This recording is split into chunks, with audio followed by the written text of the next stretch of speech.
Hey everybody, it's Ryan over here at the Trough.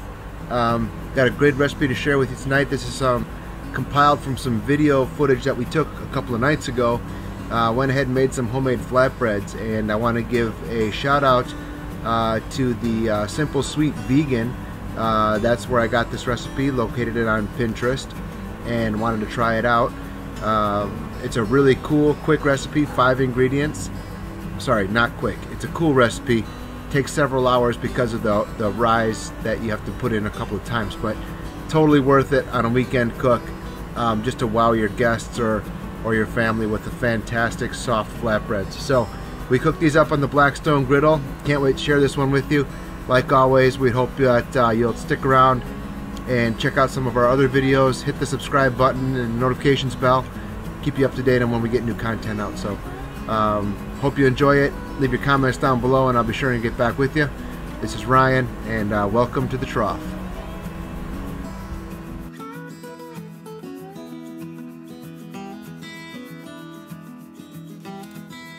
Okay, so we got the stand mixer here, the KitchenAid stand mixer, and to that we've added 1 cup of warm water. I usually try to get it about 105 or 100, no more than 110 degrees. There's 2 teaspoons of dry active yeast in there, or 1 packet if you're using the packet type, and 1 cup of flour, and I just whisk that together, and we're just going to let it sit a few minutes here until the yeast wakes up and starts to get bubbly and foamy. Alright, so after about 10 minutes, we've got the dough is starting to rise up, and we're ready to continue on with the recipe. So we need to make a little bit of an addition here. We're going to add in about 1.5 or 2 teaspoons of salt. I'm going to add in 1 tablespoon of extra virgin olive oil. And at this point, we're going to add in an additional 1.5 cups of all-purpose flour. We'll put the dough hook on and start to bring this together.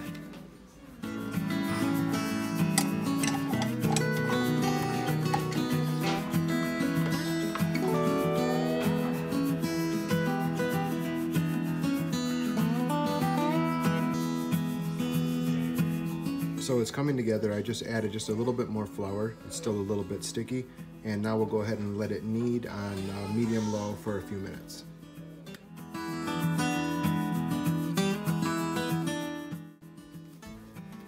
Alright, so I've taken the dough out of the mixing bowl. I'm just going to do a quick 1-minute knead here on a little floured bench until we can get it to form into a nice soft ball.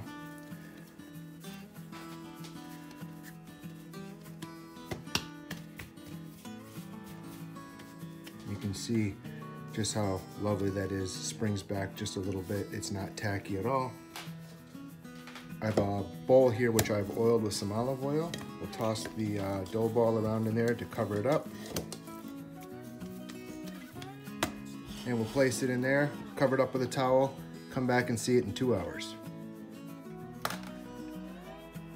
Alright, so we've had these rise in the microwave under a towel for, oh, I don't know, a couple of hours. And you can see that now it's filling up the whole bowl. So we'll go ahead and get that out of here. We've got a little flour here on the counter. We'll turn this dough out. Now we want to form this into a ball, just lightly kneading it together. A little bit of flour there. And we want to divide this into 8 pieces. All right, this recipe. Now with each of these divided up, we want to go ahead and just take in the corners, tuck them underneath until we get nice, even, smooth, round balls. Okay? Once you have them like that, we'll place them onto a floured cookie sheet and give them another ½ hour to rise up. Alright, so I'm just going to finish up the last one here. And the next step is another rise. So we're going to go ahead and cover these up once I've got this last one done. Happy with that. I've got a sheet of plastic wrap here which I have sprayed with non-stick spray. Cover that up. Place a towel over the top and leave it for 30 minutes. Alright, so it's been about 30 minutes and you can see they've just about doubled back in size yet again. And now we're going to go ahead and roll them out into their final shape and let them sit just until we're ready to cook them.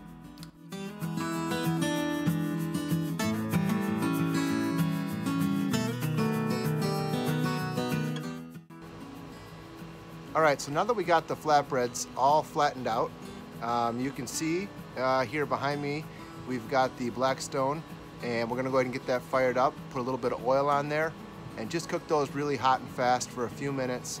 I think that's gonna work out really well.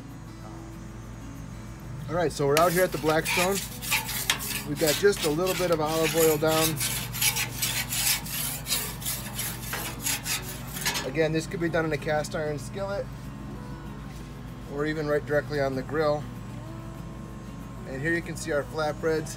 They've softened up a little bit and ready to grill them up.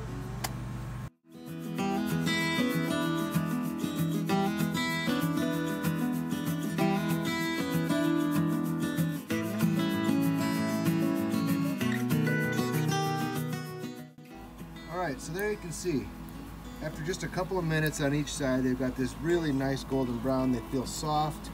We're gonna go ahead and pull them off the griddle now, wrap them up in a towel, and see how they taste. All right, so we got these flatbreads all cooked up. And again, I went ahead and did them just right on the Blackstone. And you can see it's nice and soft. Nice color on there from the Blackstone with just a touch of olive oil. Let's just take a little taste here and see. I don't know if you can see the texture inside that. Just what we're looking for. Wow. It's soft and chewy and light. Those are going to work out great. So, really simple recipe. The link is going to be down below. This is not a recipe of my own, so I do want to give the author credit. I think the indication on the site was to do them in a cast iron skillet. Again, I think this would really be easy enough to do even on a really hot grill. Grill them directly. You can also, like I did, use the Blackstone griddle, which of course works well for stuff like this. So anyways, flatbreads, better than store-bought. Does take a little time because it is a yeast-based recipe, but I don't think you'd be disappointed, and these would be great for any flatbread needs that you might have. So I could just see serving this up with spinach dip. You could make gyros with this. Any kind of sandwich would really be great. So I hope you'll give it a try. If you do, leave me a comment down below. Don't forget, as always, we love having you come along, so don't forget to ring that notifications bell right after you hit the subscribe button. So we'd love to have you around and look forward to sharing more stuff with you. You're always welcome here at the Trough. So thanks so much.